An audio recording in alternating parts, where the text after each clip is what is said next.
18 தர்பார் வந்துட்டாயா. வணக்கம் மக்களே, வழக்கம் போல பரபரப்புக்கும் சுவாரஸ்யத்துக்கும் கொஞ்சமும் பஞ்சம் இல்லாம ஏகப்பட்ட விஷயத்தை உங்களுக்காகவே கொண்டு வந்திருக்கோம். தர்பாரை தொடங்கிடலாமா? 88 லட்சம் 88 லட்சம். எதை பத்திப்பா பேசுறேன்னு கேட்டீங்கன்னா, H1B விசா அதுக்கான கட்டணத்தை பன்மடங்கு உயர்த்தி இருக்கிறாங்க அமெரிக்கா. அதனால ஒரு சம்பவம் ஆகிப்போச்சு. பார்த்துக்குங்க, விசா கட்டணம் வேற அதிகரிச்சிருச்சு. இந்தியாவுக்கு போறதெல்லாம் எப்படிப்பா அப்படின்னு விமானத்தில் ஏறினவங்க எல்லாம் இறங்கி இருக்கிறாங்க. அதனால பரபரப்பு ஏற்பட்டு இருக்கு.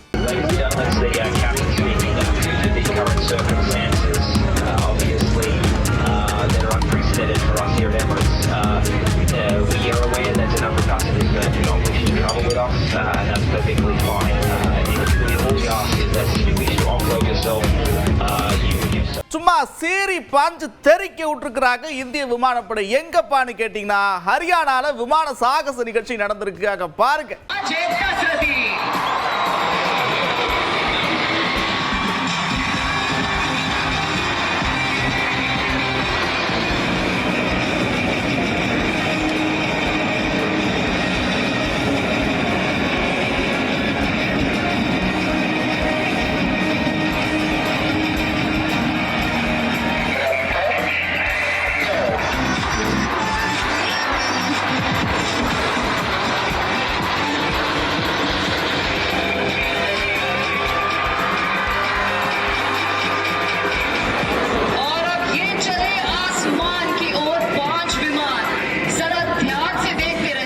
இருங்க, அவங்க பாதுகாப்பு எல்லாத்தையும் தாண்டி மேடைக்கு வந்த எனக்கு இறங்கி போக தெரியாதா, கட்டி பிடிச்சி ஒரு செல்ஃபி அவ்வளவு தான் எடுத்துட்டு போய்கிட்டே இருப்பேன் அப்படின்ற மாதிரி ஒரு சம்பவத்தை பண்ணியிருக்கிறார் தனுஷ் ரசிகர் ஒருத்தர். எங்கப்பான்னு கேட்டீங்கன்னா, கோவையில்.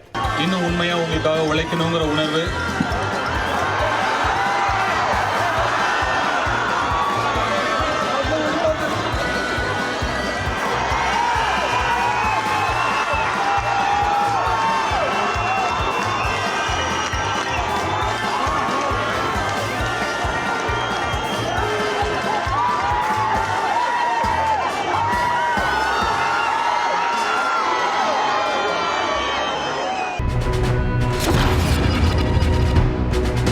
தேர்தல் வேற நெருங்கிட்டே வருது. தலைவர்கள்லாம் பரப்புரையை தொடங்கிட்டாங்க.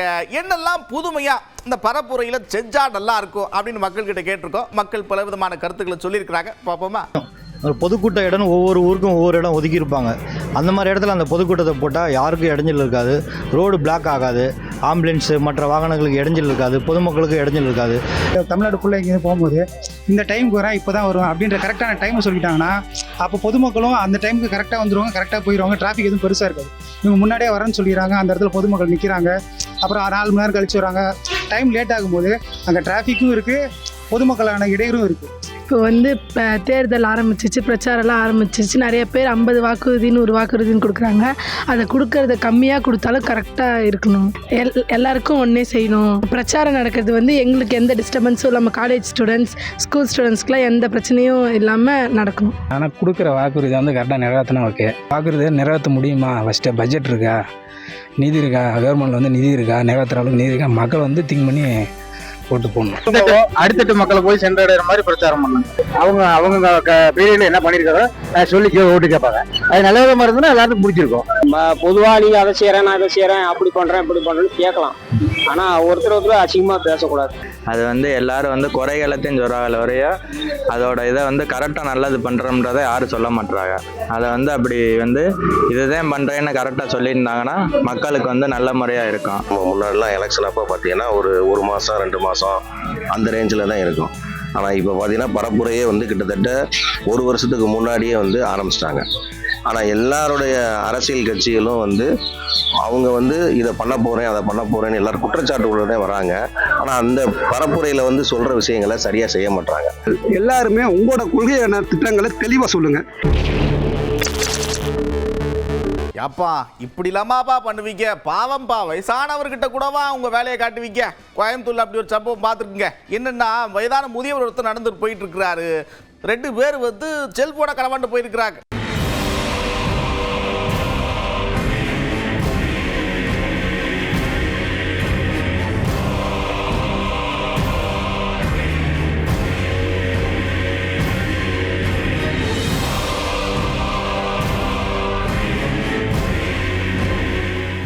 நடைபாதை நடப்பதற்கே இந்த போர்டை அங்கங்க பார்த்துருப்பீங்க. எதுக்குப்பா இந்த வசனத்தெல்லாம் இப்போ சொல்லிக்கிட்டு இருக்க அப்படின்னு கேட்டிங்கன்னா, நடைபாதையில் அதிவேகமாக 2 வீலரில் போன ஒருத்தங்க விபத்தில் சிக்கிருக்கிறாங்க. அந்த காட்சி வெளியாக இருக்கு பாருங்க.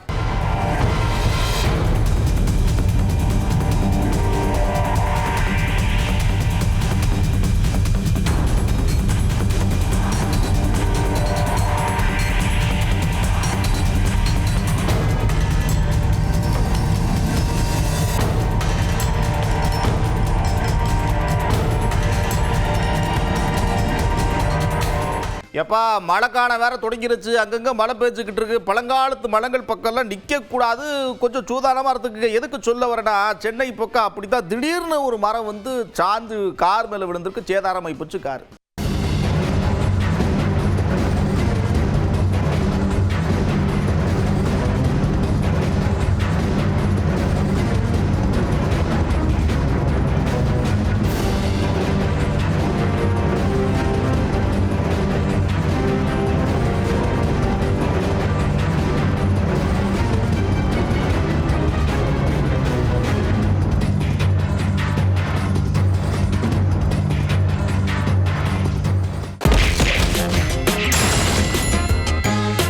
அது அவருடைய கருத்து.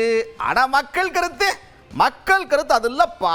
மக்கள் கருத்து வேறையா இருக்கு அப்படின்னு சொல்லியிருக்கிறாரு அதிமுக பொதுச் செயலாளர் எடப்பாடி பழனிசாமி. எதுக்கு இதை சொன்னாரு பாருங்க. அவருடைய கருத்து மக்களுடைய கருத்து வேற. நைனார் வந்து சந்திச்சிருக்காருன்னா ஒரு 2 நிமிஷம் வெளியே நம்ம ஊர்ல தானே அவரே கருத்து சொல்லியிருப்பாரு. நாகரிகம் வேணும் சார், நாகரிகம் வேணும். நாகரிகத்தோட அரசியல் பேசணும், வன்மத்தோட பேசக்கூடாது. இப்படியே அவர் மேடையில் ஏறினாலே வன்மத்தோட தான் பேசிக்கிட்டு இருக்கிறாரு அப்படின்னு நாகப்பட்டினம் சட்டமன்ற தொகுதி உறுப்பினர் ஆளு ஷானவாஸ் குற்றச்சாட்டை முன் வச்சிருக்கிறார். இந்த அரசு அமைந்த பிறகு அங்கே எப்படி இன்ஃப்ராஸ்ட்ரக்சர் ஒவ்வொன்றா டெவலப் ஆயிருக்கு, இந்த 5 ஆண்டுகளுக்கு முன்னால பார்க்காத காட்சி இப்ப எப்படி பார்க்கிறோம் அப்படிங்கறத அந்த மண்ணின் மக்கள் புரிந்து கொண்டிருக்கிறார்கள். அப்ப இவருக்கு உண்மையை சொல்லி அரசியல் செய்வதற்கு ஏதும் இல்லாததனால் அவதூறு அரசியலை, பொய் அரசியலை கையில் எடுத்திருக்கிறார். அது நீடிக்காது, நிலைக்காது. அதாவது பாருங்க, இந்த கூட்டம் எல்லாம் சினிமா கவர்ச்சிக்காக கூடுற கூட்டமாப்பா. என்னத்த பேசிக்கிட்டு இருக்கிறீங்க, இந்த மாதிரி கூட்டம் நிறைய பேருக்கு வந்திருக்கு அப்படின்னு சொல்லியிருக்கிறார். தமிழ்நாட்டு அரசியல் களத்தை மக்கள் கூர்மையாக பார்க்கிறார்கள். அவருக்கு கூடுகிற கூட்டம் என்பது அவருடைய சினிமா கவர்ச்சிக்கு கூடுகிற கூட்டம். நாடாளுமன்ற தேர்தல் வந்து உங்களுடைய கொள்கை எதிரியை களத்தில் சந்திச்சிருக்க முடியும், போட்டியிடல. நீங்க 26 தேர்தலுக்கு கூட இப்ப கடைசியா ஒரு படத்துக்கு 6 மாசம் கால் ஷீட் கொடுத்த மாதிரி இப்போ ஒரு 6 மாசம் கால் ஷீட் கொடுத்துருக்கீங்க. இந்த படம் ஓடுனா கண்டினியூ பண்ணுவீங்க, இந்த படம் ஃபிளாப் ஆயிடுச்சுன்னா விட்டுட்டு போயிடுவீங்க. எப்ப பார்த்தாலும் திமுக தாவேக்காக்கு தான் போட்டி, திமுக தாவேக்கு தான் போட்டின்னு சொல்லிக்கிட்டே இருக்கிறார். இதன் மூலமா என்ன ஒன்று புலப்படுதுன்னா, திமுக இருக்கு அப்படின்றத விஜய் ஒத்துக்கிறார். ஆமாவா இல்லையா? விஜயனுடைய இந்த நடவடிக்கை யாருக்கு பாதிப்புக்குன்னா அதிமுகக்கு தான். தொடர்ந்து அவர் இப்படியே செயல்பட்டுக்கிட்டு இருந்தா அதிமுகவினுடைய வாக்கு வங்கி கடுமையான சேதாரத்தை சந்திக்கும்னு சொல்லியிருக்கிறார். திமுகவுக்கும் தாவேக்காவுக்கும் போட்டின்னு விஜய் சொல்றாருன்னா அதுல யாருக்கு பிரச்சனை? அதுல திமுகவுக்கோ திமுக கூட்டணிக்குமோ பிரச்சனை இருக்கா? விஜய் வருகை விசிகாவுக்கு ஆபத்து, விஜய் வருகை திமுகவுக்கு ஆபத்து. அவர் திமுகன்னு ஒண்ணு இருக்குன்னு சொல்றாரு, விஜயே சொல்லாதே நீங்க சொல்லிட்டு இருக்கீங்க. விஜய் திமுக ஒண்ணு இருக்குன்னு அக்செப்ட் பண்ணி பேசுறாரு, அதனுடைய வலிமையை புரிஞ்சுக்கிட்டு பேசுறாரு. இப்போ திமுக எதிர் அரசியலை விஜய் கூர்மைப்படுத்த எந்த கட்சிக்கு ஆபத்து? எந்த கட்சியுடைய இருப்பு கேள்விக்குறியாகும்? எந்த கட்சி திமுகவுக்கு எதிர் என்று முன்னிறுத்தப்படும்? அப்போ ஏற்கனவே இருக்கக்கூடிய அதிமுக தான் தன்னுடைய இருப்பை இழக்கும். வருவாங்களா மாட்டாங்களான்னு நீங்க அவங்க கிட்ட தான் கேட்கணும் அப்படின்னு பாஜக மாநில தலைவர் நைனா நாகேந்திரன் சொல்லியிருக்கிறார். என்டிஏ கூட்டணியிலேயாவது அவர்கள் இணைக்க வாய்ப்பு இருக்கா இல்லையா? அதாவது அதை பற்றி நீங்கள் அவங்கள்ட்ட முதல்ல கேளுங்க. அவங்க அதில் வந்து வெளியே போயிருக்கிறாங்க, அதை பற்றி நீங்கள் அவங்கள்ட்ட கேளுங்க. அதை பற்றி நிரந்தரமாக யாரும் கருத்து ஆதரிச்சும் எதிர்த்தும் பேச முடியாது. ஒரு சமயத்தில் அவங்களே சொன்னாங்க யூபிஎஸ் முதலமைச்சராக வருவதற்கு நான் பிரச்சாரம் செய்யணும்னு சொன்னாங்க. இப்போ அதுலேருந்து அவங்க வெளியே வந்திருக்கிறாங்க. அதனால் அதை பற்றி கருத்து நீங்கள் அவங்கள்ட்ட தான் கேட்கணும். தாவேக தலைவர் விஜயனுடைய பரப்புரை கூட்டத்தில் ஏகப்பட்ட பிரச்சனை இருக்கு, அதுவும் அவர் பேசுறதுல ஏகப்பட்ட மிஸ்டேக் இருக்குங்க, உண்மைக்கு புறம்பான நிறைய விஷயத்த சொல்றாரு அப்படின்ற விமர்சனத்தை தொடர்ச்சியா முன் வச்சுக்கிட்டே இருக்கிறாங்க. இப்போ பாஜக மூத்த தலைவர் தமிழிசை சவுந்தரராஜன் என்ன சொல்றாங்க அப்படின்னா, எப்பா ஸ்கிரிப்ட் எழுதி கொடுக்குறீங்கல்ல, கொஞ்சம் பார்த்து எழுதி கொடுங்கப்பா, உண்மையா அதெல்லாம் சரியா இருக்கா அப்படின்னு 1க்கு 2 முறை சரி பாருங்க அப்படின்னு சொல்லியிருக்கிறாங்க. தம்பி விஜய் 2-3 நாளா பெரிய கூட்டத்தை கூட்டுறாரு. அவர்கிட்ட ஒண்ணு நான் கேட்டுக்கிறேன், கொஞ்சம் ஸ்கிரிப்ட் எழுதி தர்ற தம்பிக்கிட்ட கொஞ்சம் சரி பார்த்து எழுதி கொடுக்கணும் அப்படின்னு கேட்டுக்கிறேன். ஏன்னா மீனவர்களை பற்றி ஒன்று சொல்லியிருக்கிறார். மரியாதைக்குரிய பாரத பிரதமர் வந்ததற்கு பின்பு 3700 பேர் விடுவிக்கப்பட்டிருக்கிறார்கள். பாரதிய ஜனதா கட்சி ஆட்சிக்கு வந்த பின்பே தூக்கு தண்டனையிலிருந்து 6 மீனவர்கள் விடுவிக்கப்பட்டிருக்கிறார்கள். இதனால தம்பி ஒரு அலமாட்டிக்காடை பத்தி சொல்றாரு, ரயில்வே பத்தி சொல்றாரு, நாகப்பட்டினத்தை பத்தி சொல்றாரு. ஆக அவரோட ஸ்கிரிப்ட் ரைட்டர் அவரை கொஞ்சம் சரி பார்க்கணும். இல்லை ஒருவேளை அவருக்கு ஏதாவது சந்தேகம் இருந்தா எங்களை மாதிரி உள்ளவங்க கிட்ட சரித்திரம் என்னப்பா ஒரு 25 வருஷமா பாலிடிக்ஸ்ல இருக்கோம், திடீர்னு ஒரு அரசியலுக்கு வந்த உடனே என்னன்னு புரியல, அதனால தம்பிகிட்ட கொஞ்சம் எழுதி கொடுக்குற வரை சரியா எழுதி கொடுக்கணும் கேட்டுக்கிறோம். ஏன்னா வர்றவங்க அதை கேட்கறதுக்காக வரல, அவங்க எல்லாம் அவரை பார்க்கறதுக்கு வர்றாங்க, அவங்க ஓட்டு போடுறதுக்கும் வரல. ஒரு கூட்டம் வராங்க, ஆனா சொல்றத கொஞ்சம் சரியா சொல்லணும். ஒரு பக்கம் எல்லாரும் இப்படி நெகட்டிவாவே பேசிக்கிட்டு இருக்க, தாவேக தலைவர் விஜய்க்காக ஆதரவா தொடர்ந்து பல விஷயங்களை சொல்லிட்டு இருக்கிறார் அமமுக பொதுச் செயலாளர் டிடிவி தினகரன். அந்த வரிசையில் இப்ப என்ன சொல்லியிருக்கிறார் அப்படின்னா, விஜயகாந்த் ஏற்படுத்திய தாக்கத்தை விட விஜய் அதிகமான தாக்கத்தை ஏற்படுத்துவார் அப்படின்னு சொல்லியிருக்கிறார். விஜயோட இம்பாக்ட் எப்படி இருக்குன்னு கேட்டாங்க என்கிட்ட. அன்னைக்கு சொன்ன எப்படி 2006 சட்டமன்ற பொதுத் தேர்தலில் மறைந்த திரு விஜயகாந்த் அவர்கள் அந்த தேர்தலில் போட்டியிட்ட போது எப்படி ஒரு தாக்கத்தை ஏற்படுத்தினாரோ அதை விட அதிகமான தாக்கம் இருக்கக்கூடும் என்று நான் கணிக்கிறேன். இந்த தேர்தலில் நீங்கள்லாம் கணிக்கின்றதை தாண்டி தாவேகாவின் தாக்கம் அதிகமாக இருக்கும் அப்படின்னு நான் நினைக்கிறேன். மேடைக்கு மேடை திமுக தான் எங்க எதிரி, திமுக தான் எதிரின்னு சொல்லிக்கிட்டே இருக்கிறீங்க, அதுதான் உண்மைன்னா உங்களுக்கு ஒரே சாய்ஸ் அதிமுக தான், எங்கடிக்கு வந்திருக்க அதுதான் கரெக்டா இருக்கும் அப்படின்னு முன்னாள் அமைச்சர் ஒருத்தர் சொல்லியிருக்கிறார். விஜய் அவர்களுக்கு கூடுகின்ற கூட்டம் ஓட்டாக மாறுவதற்கு வாய்ப்பே இல்லை. அஜித் வரட்டும், 2 பங்கு கூட்டம் அதை விட அதிகமாக கூடும். சூப்பர் ஸ்டார் ரஜினிக்கு கூடாத கூட்டமா? ஏர்போர்ட்ல நின்னாருன்னா அன்னைக்கு 5 லட்சம் பேர் நின்னாங்க. சூப்பர் ஸ்டார் ரஜினிக்கு இன்னைக்கு அந்த மாசம் இருக்கு, அந்த மரியாதை இருக்கு.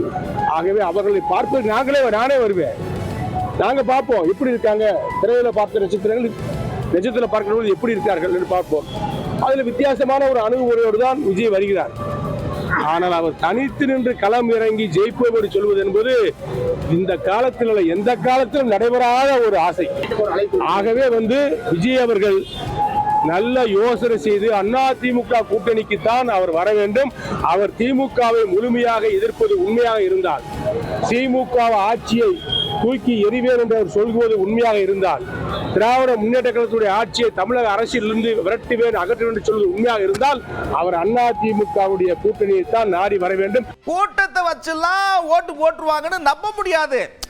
அது விஜய்க்கு மட்டும் சொல்லல, எல்லாருக்கும் பொருந்தும், எனக்கும் பொருந்தும் அப்படின்னு எம்பி ஒருத்தர் சொல்லியிருக்கிறார். யாருக்கு பாருங்க, கூடக்கூடிய கூட்டம் அனைத்துமே ஓட்டா மாறாதுங்கிறது எதிர்கட்சிகளுடைய கருத்தா மாறாது.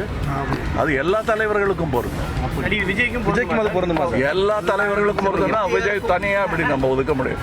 எனக்கும் பொருந்தும், எல்லா தலைவர்களுக்கும், இந்தியாவில் இருக்க எல்லா தலைவர்களுக்கும் கூட்டம் சேர்த்துட்டா அது ஓட்டா மாறாது. அப்புறம் என்ன, ஜாலியா சிரிச்சுட்டே ரசிச்சுட்டே பார்த்துருப்பீங்க. கடை முறை நேரம் வந்துருச்சு. மறுபடியும் இதே மாதிரி ஒரு தர்பார்ல உங்களை சந்திக்கிறேன். அதுவரை விடைபெறுவது நான் நந்தா. இது 18 தர்பார். 18 தர்பார் வந்துட்டாயா.